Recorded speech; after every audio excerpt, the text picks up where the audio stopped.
ಶಾಸಕ ಮಿತ್ರರು, ನಮ್ಮ ಅಭ್ಯರ್ಥಿ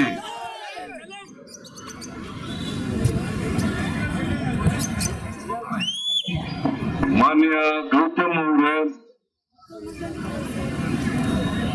ಮಾಧ್ಯಮದ ಸ್ನೇಹಿತರೆ, ನೀವೆಲ್ಲ ಬಿಸಿಲಿನಲ್ಲಿರೋದ್ರಿಂದ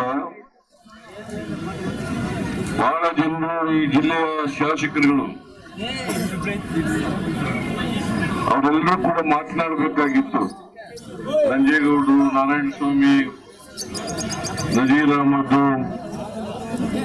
ಆಮೇಲೆ ಬೈರ್ತಿ ಸುರೇಶ್, ಸುಧಾಕರ ಎಲ್ಲರೂ ಮಾತನಾಡಬೇಕಾಗಿತ್ತು. ಸಮಯದ ಬಿಸಿಲಲ್ಲಿ ಇರೋದ್ರಿಂದ ಅವ್ರ್ಯಾರು ಕೂಡ ಮಾತನಾಡ್ತಾ ಇಲ್ಲ.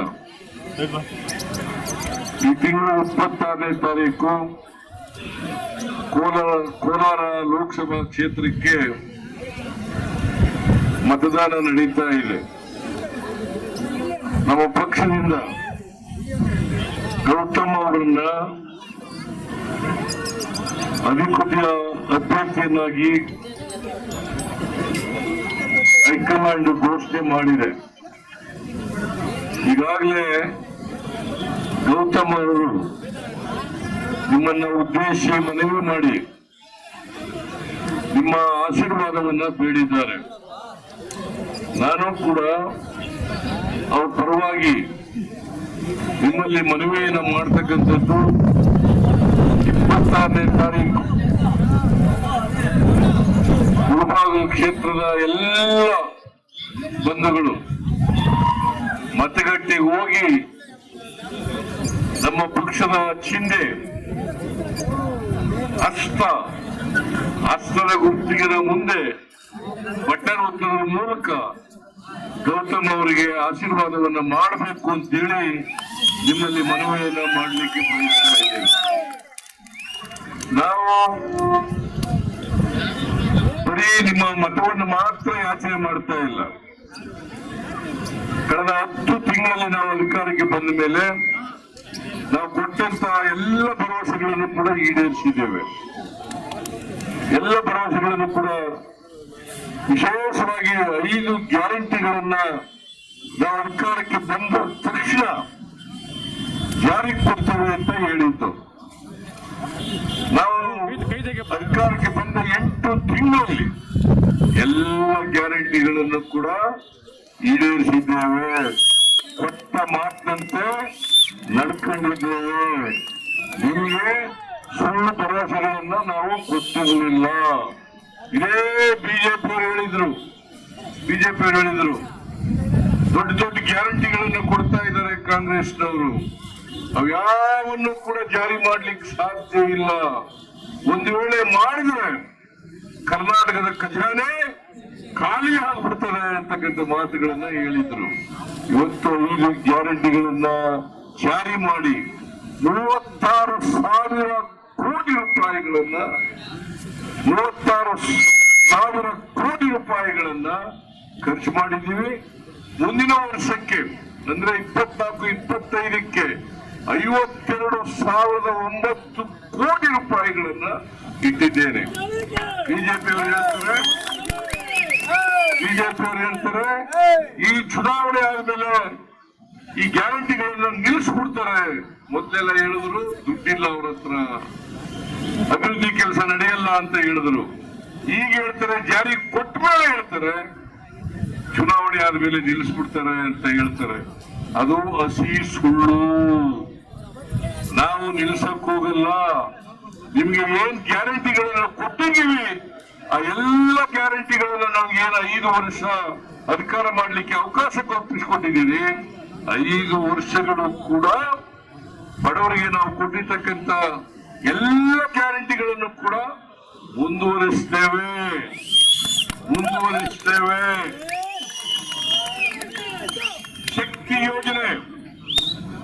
ಶಕ್ತಿ ಯೋಜನೆ ಉಚಿತವಾಗಿ ಸರ್ಕಾರಿ ಬಸ್ಗಳಲ್ಲಿ ಪ್ರಯಾಣ ಮಾಡೋದು ಮಾಡ್ತಾ ಇದ್ದೀರಾ ಇಲ್ಲ? ಮಾಡ್ತಾ ಇದ್ದೀರಿ. ಗೃಹ ಜ್ಯೋತಿ ಎಲ್ಲರಿಗೂ ಕೂಡ 200 ಯೂನಿಟ್ ವರೆಗೆ ಫ್ರೀ ಕರೆಂಟ್, 200 ಯೂನಿಟ್ ವರೆಗೆ ಫ್ರೀ ಕರೆಂಟ್. ಆಮೇಲೆ ಗೃಹಲಕ್ಷ್ಮಿ ಯಾರು ಮನೆ ಯಜಮಾನಿ ಇದ್ದಾರೆ ಅವ್ರಿಗೆ ತಿಂಗಳಿಗೆ 2,000 ರೂಪಾಯಿ, 2,000 ರೂಪಾಯಿ. ಇದು ಪ್ರತಿ ತಿಂಗಳು ಕೂಡ 1,17,00,000 ಮಹಿಳೆಯರಿಗೆ ಪ್ರತಿ ತಿಂಗಳು ಕೊಡ್ತಾ ಇದ್ದೇವೆ.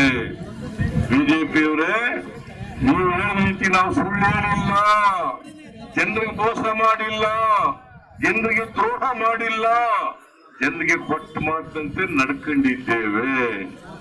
ಇದು ಗೃಹ ಜ್ಯೋತಿ, ಗೃಹ ಲಕ್ಷ್ಮಿ. ಅದಾದ್ಮೇಲೆ ಅನ್ನಭಾಗ್ಯ ಕಾರ್ಯಕ್ರಮ. ನಾನು 7 ಕೆಜಿ ಅಕ್ಕಿ ಕೊಡ್ತಾ ಇದ್ದೆ. ಈ ಬಿಜೆಪಿ ಅವರು ಬಂದು 5 ಕೆಜಿ ಮಾಡಿದ್ರು. ನಾನು ಮತ್ತೆ 5 ಕೆಜಿ ಕೊಡ್ತೀನಿ ಅಂತ ಹೇಳಿದೆ. ಆದ್ರೆ 5 ಕೆಜಿ ಕೊಡ್ಲಿಕ್ಕಾಗಲ್ಲ. ಅದರ ಬದಲು ದುಡ್ಡನ್ನ ಕೊಡ್ತಾ ಇದ್ದೀವಿ. ಯಾಕಂತಂದ್ರೆ ಈ ಬಿಜೆಪಿ ಅವರಿದಾರಲ್ಲ, ಮೋಸ ಮಾಡಿಬಿಟ್ರು ನಮಗೆ. ಮೊದಲು ಅಕ್ಕಿ ಕೊಡ್ತೀವಿ ಅಂತ ಹೇಳಿದ್ರು, ಆಮೇಲೆ ಕೊಡಲ್ಲ ಅಂತ ಹೇಳಿದ್ರು. ನಾವೇನು ಪುಕ್ಕಟ್ಟೆ ಕೇಳಿರ್ಲಿಲ್ಲ. ಅವ್ರಿಗೆ 1 ಕೆಜಿಗೆ 34 ರೂಪಾಯಿ ಕೊಡ್ತೀವಿ, ಕೊಡ್ರಿ, ಬಡವ್ರಿಗೆ ಕೊಡ್ಬೇಕು, ಬಡವರಿಗೆ 3 ಹೊತ್ತು ಊಟ ಮಾಡ್ಬೇಕು, ಅವರು ಯಾರು ಹಸಿರು ಮಲಗಬಾರದು ಅಂತ ಹೇಳಿ ಹೇಳಿದ್ರು. ಆದ್ರೆ ಈ ಬಿಜೆಪಿಯವರು ನಮಗೆ ಮೋಸ ಮಾಡಿ ಅಕ್ಕಿ ಕೊಡ್ಲಿಲ್ಲ. ಅದಕ್ಕೋಸ್ಕರ ಪ್ರತಿ ಒಬ್ಬರಿಗೆ ಬಡವರಿಗೆ ತಿಂಗಳಿಗೆ 170 ರೂಪಾಯಿ ಕೊಡ್ತಾ ಇದೀವಿ. ಅಕ್ಕಿ ಬದಲಿಗೆ 170 ರೂಪಾಯಿ ಅಂತಂದ್ರೆ 5 ಜನ ಇದ್ರೆ 850 ರೂಪಾಯಿ ಕೊಡ್ತೀವಿ. ಒಂದು ಕುಟುಂಬದಲ್ಲಿ 5 ಜನ ಇದ್ರೆ 850 ರೂಪಾಯಿ ಕೊಡ್ತಾ ಇದ್ದೀವಿ. ಅದ್ರ ಜೊತೆಗೆ ಯುವ ನಿಧಿ ಕಾರ್ಯಕ್ರಮನ ಜಾರಿಗೆ ಕೊಟ್ಟಿದ್ದೀವಿ. ನಾವು ನುಡಿದಂತೆ ನಡೆದು ನರೇಂದ್ರ ಮೋದಿ ಅವರು 10 ವರ್ಷ ಇದ್ರು, ನುಡಿದಂತೆ ನಡೆದಿದ್ದಾರ? ಬೆಲೆ ಕಡಿಮೆ, ಎಲ್ಲ ಪದಾರ್ಥಗಳ, ಆಹಾರ ಪದಾರ್ಥಗಳ ಬೆಲೆಗಳನ್ನ ಕಡಿಮೆ ಮಾಡ್ತೀವಿ ಅಂತ. ಪೆಟ್ರೋಲ್ ಬೆಲೆ ಕಡಿಮೆ ಆಯ್ತಾ? ಡೀಸೆಲ್ ಬೆಲೆ ಕಡಿಮೆ ಆಯ್ತಾ? ಗ್ಯಾಸ್ ಸಿಲಿಂಡರ್ ಬೆಲೆ ಕಡಿಮೆ ಆಯ್ತಾ? ಗೊಬ್ಬರದ ಬೆಲೆ ಕಡಿಮೆ ಆಯ್ತಾ? ಅಕ್ಕಿ, ಗೋಧಿ, ರಾಗಿ ಬೆಲೆ ಕಡಿಮೆ ಆಯ್ತಾ?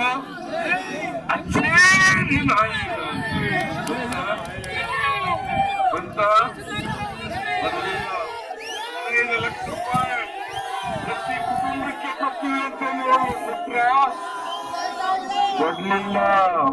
2 ಕೋಟಿ ಉದ್ಯೋಗ ಸೃಷ್ಟಿ ಮಾಡ್ತೀನಿ ಅಂತ ಹೇಳಿದ್ರು, ಮಾಡಿದ್ರ? ರೈತರ ಆದಾಯ ದುಪ್ಪಟ್ಟು ಮಾಡ್ತೀನಿ ಅಂತ ಹೇಳಿದ್ರು, ಮಾಡಿದ್ರ? ಮಾಡಲಿಲ್ಲ. 2014ರಲ್ಲಿ ನರೇಂದ್ರ ಮೋದಿ ಪ್ರಧಾನಮಂತ್ರಿ ಆದಾಗ ಡೀಸೆಲ್ ಬೆಲೆ 1 ಲೀಟರ್ಗೆ 57 ರೂಪಾಯಿ ಇತ್ತು. ಇವತ್ತು 95 ರೂಪಾಯಿ. 95 ರೂಪಾಯಿ. 1 ಲೀಟರ್ ಪೆಟ್ರೋಲ್ ಬೆಲೆ 71 ರೂಪಾಯಿ ಇತ್ತು. ಇವತ್ತು 105 ರೂಪಾಯಿ. 105 ರೂಪಾಯಿ. ಗ್ಯಾಸು 414 ರೂಪಾಯಿ ಇತ್ತು. ಇವತ್ತು 950 ರೂಪಾಯಿ. ಇದೇನಾ ಮಿಸ್ಟರ್ ನರೇಂದ್ರ ಮೋದಿ ಅವರೇ? ಅಷ್ಟೇ ದಿನ ಆಯ್ತು. ಬಿಜೆಪಿ ವೋಟ್ ಹಾಕ್ತೀರಾ? ಬಿಜೆಪಿ ವೋಟ್ ಹಾಕ್ತೀರಾ? ಬಿಜೆಪಿ ವೋಟ್ ಹಾಕ್ತೀರಾ?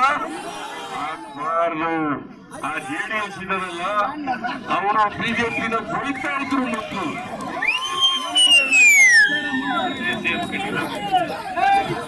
ಅವರು ಕೂಡ ಕೋಮುವಾದಿಗಳಾಗ್ತಾ ಇದ್ದಾರೆ. ಬಿಜೆಪಿ ಧರ್ಮ, ಜಾತಿಯನ್ನು ಅವ್ರ ಮಧ್ಯೆ ಬೆಂಕಿ ಹಾಕಿ, ಜನಗಳ ನಡುವೆ ಬೆಂಕಿಯನ್ನ ಹಚ್ಚಿ, ಹಿಂದೂಗಳು ಮುಸಲ್ಮಾನರು ಹೊಡೆದಾಡ ರೀತಿಯಲ್ಲಿ ಮಾಡ್ತಾ ಇರ್ತಕ್ಕಂಥ ಧರ್ಮದ ಹೆಸರಿನಲ್ಲಿ, ಜಾತಿಯ ಹೆಸರಿನಲ್ಲಿ ಜನಗಳನ್ನ ವಿಂಗಡಣೆ ಮಾಡ್ತಕ್ಕಂಥ ಭಾರತೀಯ ಜನತಾ ಪಕ್ಷಕ್ಕೆ ಯಾವತ್ತೂ ಕೂಡ ವೋಟ್ ಕೊಡಬಾರದು. ಕೊಡ್ತೀರಾ? ಕೊಡಬಾರದು. ಅವ್ರು ಏನು ಮಾಡಿಲ್ಲ. ಈಗ ಮತ್ತೆ ಕೇಂದ್ರ ಸರ್ಕಾರ 25 ಗ್ಯಾರಂಟಿಗಳನ್ನ ಘೋಷಣೆ ಮಾಡಿದ್ದಾರೆ. ನಿನ್ನೆ 25 ಗ್ಯಾರಂಟಿಗಳನ್ನ ಘೋಷಣೆ ಮಾಡಿದ್ದಾರೆ.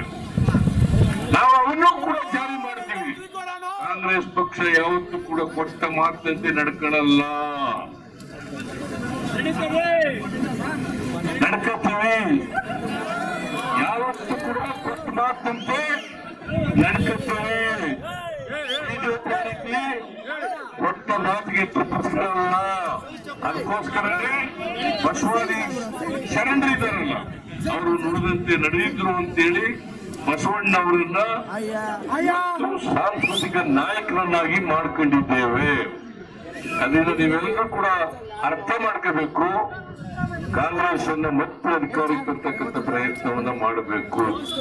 ಕೇಂದ್ರದಲ್ಲಿ ಬಿಜೆಪಿ ಸರ್ಕಾರವನ್ನು ಕಿತ್ತೊಗೆದು ನರೇಂದ್ರ ಮೋದಿ ಅವರನ್ನ ಕೆಳಗಿಳಿಸಿ ಮತ್ತೆ ರಾಹುಲ್ ಗಾಂಧಿ ಅವರನ್ನ ಈ ದೇಶದಲ್ಲಿ ಪ್ರಧಾನಮಂತ್ರಿ ಮಾಡತಕ್ಕಂಥ ಕೆಲಸವನ್ನ ಮಾಡಬೇಕು ಅಂತ ಮಾತುಗಳನ್ನ ಇದರಲ್ಲಿ ಅತ್ಯಂತ ಕಳಕಳಿಯಿಂದ ಮನವಿಯನ್ನು ಮಾಡಲಿಕ್ಕೆ ಬಯಸ್ತೇನೆ.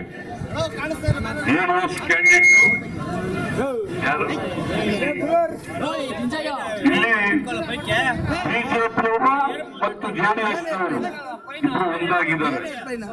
ಇದೇ ದೇವೇಗೌಡರು ಹೇಳಿದರು 2019ರಲ್ಲಿ ನರೇಂದ್ರ ಮೋದಿ ಯಾವ ಕಾರಣಕ್ಕೂ ಪ್ರಧಾನಮಂತ್ರಿ ಆಗಲ್ಲ. ಒಂದು ವೇಳೆ ನರೇಂದ್ರ ಮೋದಿ ಪ್ರಧಾನಮಂತ್ರಿ ಆದ್ರೆ ಈ ದೇಶ ಬಿಟ್ಟು ಹೋಗ್ತೀನಿ ಅಂತ ಹೇಳಿದ್ರು. ಯಾರು ಹೇಳುತ್ತೆ ಇದನ್ನ? ವಿಷ್ಣು ದೇವೇಗೌಡ. ಆಮೇಲೆ ಇನ್ನೊಂದು ಮಾತು ಹೇಳಿದ್ರು, ಏನಂತಂದ್ರೆ ನಾನೇನಾದ್ರು ಪುನರ್ಜನ್ಮ ಇದ್ರೆ ಮುಂದಿನ ಜನ್ಮಾನದಿದ್ರೆ ಮುಂದಿನ ಜನ್ಮದಲ್ಲಿ ಮುಸಲ್ಮಾನ್ ಆಗೋಗ್ತೀನಿ ಅಂತ ಹೇಳಿದ್ರು. ಇದೇ ದೇವೇಗೌಡರು ಇವತ್ತು ನರೇಂದ್ರ ಮೋದಿ ಅವರನ್ನ ನನ್ನ ಬಹಳ ನರೇಂದ್ರ ಮೋದಿ ಅವರು ಬಹಳ ಪ್ರೀತಿಸ್ತಾರೆ. ನನಗೂ ನರೇಂದ್ರ ಮೋದಿ ಈಗ ಇದನ್ನ ಜೆಡಿಎಸ್ನವರಿಗೆ ಈ ಕೋಲಾರ ಕ್ಷೇತ್ರವನ್ನ ಬಿಟ್ಟುಕೊಟ್ಟಿದ್ದಾರೆ. 3 ಸ್ಥಾನಗಳು 3 ಲೋಕಸಭಾ ಕ್ಷೇತ್ರಗಳನ್ನ ಬಿಟ್ಟುಕೊಟ್ಟಿದ್ದಾರೆ. ಒಂದು ಹಾಸನ, ಇನ್ನೊಂದು ಮಂಡ್ಯ, ಇದು ಕೋಲಾರ 3ನೇದು. ಅವ್ರು ಹೇಳಿದ ಮಾತ್ರ ಬೆಂಗಳೂರು ಗ್ರಾಮಾಂತರಕ್ಕೆ ತಳ್ಳಿಬಿಟ್ಟಿದ್ದಾರೆ. ಅಲ್ಲಿಗೆ ಅಲ್ಲಿ ಬೇಡಪ್ಪ ಸೋತ್ಬಿಟ್ಟಿಯ ಅಲ್ಲೋಗಿ ನಿಂತ್ಕೊಂಡು ಹೋಗಿ ಅಂತೇಳಿ ಅಲ್ಲಿ ಹೋಗಿ ನಿಲ್ಲಿಸಿದ್ದಾರೆ. ದಯಮಾಡಿ ಕೋಲಾರದಲ್ಲಿ ಈ ಹೊಂದಾಣಿಕೆ ಅಭ್ಯರ್ಥಿ ಇದ್ದಾರಲ್ಲ, ಜೆಡಿಎಸ್ ನವರು ಇದ್ದಾರಲ್ಲ, ಅವ್ರನ್ನ ಸೋಲಿಸ್ತೀನಿ ಅಲ್ವಾ?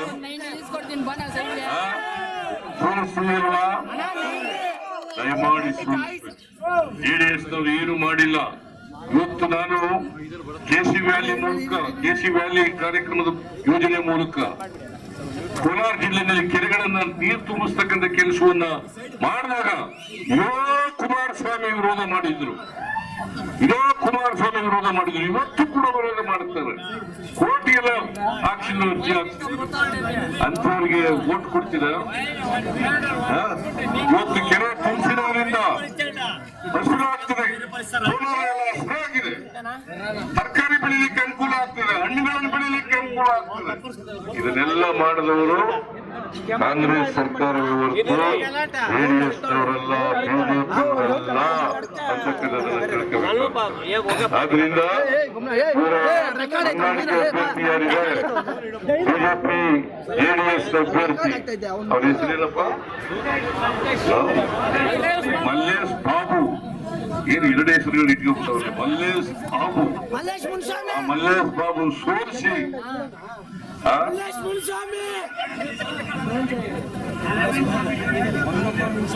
ಇವನು ನಾರಾಯಣ ಸ್ವಾಮಿ ಅವರು ನಮ್ಮ 2 ಸಾರಿ ಅವರನ್ನು ಸೋಲಿಸಿದ್ರು. ಶಾಸಕರಾದಂತ ನಾರಾಯಣ ಸ್ವಾಮಿ ಅವರು 2 ಬಾರಿ ಸೋಲಿಸಿದ್ದಾರೆ. ಆ ಸೋತ ಅಭ್ಯರ್ಥಿಯನ್ನ ಕರ್ಕೊಂಡ್ಬಂದು ಇಲ್ಲಿ ಲೋಕಸಭಾ ಅಭ್ಯರ್ಥಿಯನ್ನಾಗಿ ಮಾಡಿದ್ದಾರೆ. ನೀವು ಇಲ್ಲೂ ಸೋಲಿಸ್ತೀರಿ ಅಲ್ವಾ? ಅಭ್ಯರ್ಥಿ ಗೌತಮರನ್ನ ಗೆಲ್ಲಿಸ್ತೀರಿ ಅಲ್ವಾ? ಎಲ್ಲರೂ ಕೂಡ 26ನೇ ತಾರೀಕು ಮತಗಟ್ಟೆಗೆ ಹೋಗಿ ಬಿಜೆಪಿ ಜೆಡಿಎಸ್ ಅಭ್ಯರ್ಥಿಯನ್ನ ಅವರಿಗೆ ವಿರುದ್ಧವಾಗಿ ಮತ ಹಾಕಿ ಗೌತಮ್ ಅವರಿಗೆ ಆಶೀರ್ವಾದ ಮಾಡಿ ಇವರನ್ನ ಲೋಕಸಭೆಗೆ ಕಳಿಸಿಕೊಡ್ಬೇಕು ಅಂತೇಳಿ ನಿಮ್ಮಲ್ಲಿ ಅತ್ಯಂತ ಕಳಕಳಿಯಿಂದ ಪ್ರಾರ್ಥನೆಯನ್ನ ಮಾಡ್ತೇನೆ. ದಯವಿಟ್ಟು ಮಾಡ್ತೀರಾ? ಎದ್ದೆತ್ತುಳ್ಳಾಗ್ತೀರಾ? ಯಾರು ಎತ್ತಿದೆ ಅವ್ರಿಗೆ ಉಳ್ಳಾಕ್ಬೇಕಲ್ವಾ? ಉಳ್ಳಾಕ್ಬೇಕಲ್ಲ, ಮತ್ತೆ ನಮ್ಗೆ ಆಶೀರ್ವಾದ ಮಾಡ್ಬೇಕಲ್ಲ, ನಮ್ಗೆ ಆಶೀರ್ವಾದ ಮಾಡ್ಬೇಕಲ್ಲ. ಆಶೀರ್ವಾದ ಮಾಡ್ಬೇಕಲ್ಲ. ದಯವಿಟ್ಟು 26ನೇ ತಾರೀಕು ಮತಗಟ್ಟೆಗೆ ಹೋಗಿ ಹಸ್ತದ ಮುಂದೆ ಪಟ್ಟಣ ವೃತ್ತದ ಮೂಲಕ ಗೌತಮ್ ಅವರಿಗೆ ಸಹಾಯ ಮಾಡಬೇಕು, ತಾವೆಲ್ಲರೂ ಕೂಡ ಆಶೀರ್ವಾದ ಮಾಡಬೇಕು ಅಂತೇಳಿ ನಿಮ್ಮಲ್ಲಿ ಅತ್ಯಂತ ಕಳಕಳಿಯಿಂದ ಪ್ರಾರ್ಥನೆ ಮಾಡಿ ನನ್ನ ಮಾತನ್ನು ಮುಗಿಸ್ತೇನೆ. ನಿಮ್ಮೆಲ್ಲರಿಗೂ ನಮಸ್ಕಾರ.